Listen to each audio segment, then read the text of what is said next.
নমস্কার, কেমন আছেন সবাই? শুভ সকাল। সবাই তো জানেনই আজকে লোকনাথ পুজো। আর এদিকে আমার লোকনাথ পুজোর সমস্ত বাজার হাট কমপ্লিট হয়ে গেছে মোটামুটি। এবছর সেরকম বড় করে দেবো না, তবে ঘরোয়া উপায়ে দিতে যেটুকু যা প্রয়োজন সেগুলোই আনা হয়েছে। দেখুন, ফুলের মধ্যে ছিল বেল, জুঁই, রজনীগন্ধা, পদ্ম, সব ঠাকুরের জন্য আনা হয়েছে। এবার যাকে যেটা পরাবো দেখছি।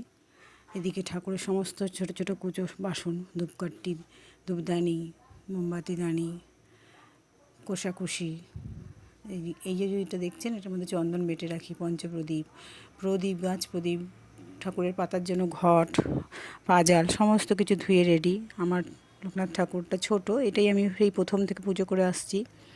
দেখুন, খুবই ছোট আমার ঠাকুর। এই ঠাকুরেই আমি পুজো করি, বড় করে বাঁধানো হয়নি। নিজের ঘর যখন বড় করে ঠাকুর ঘর আলাদা করতে পারবো তখন বড় ঠাকুর আনবো। আর মোটামুটি সবই রেডি। এদিকে ফুল তো তোলা হয়ে গেছে, আর ফলও সব ধুয়ে ঠুয়ে রাখা হয়ে গেছে।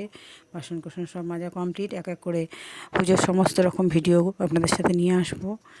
কেমন লাগলো ভিডিওটি অবশ্যই জানাবেন, পাশে থাকবেন, ভালো থাকবেন।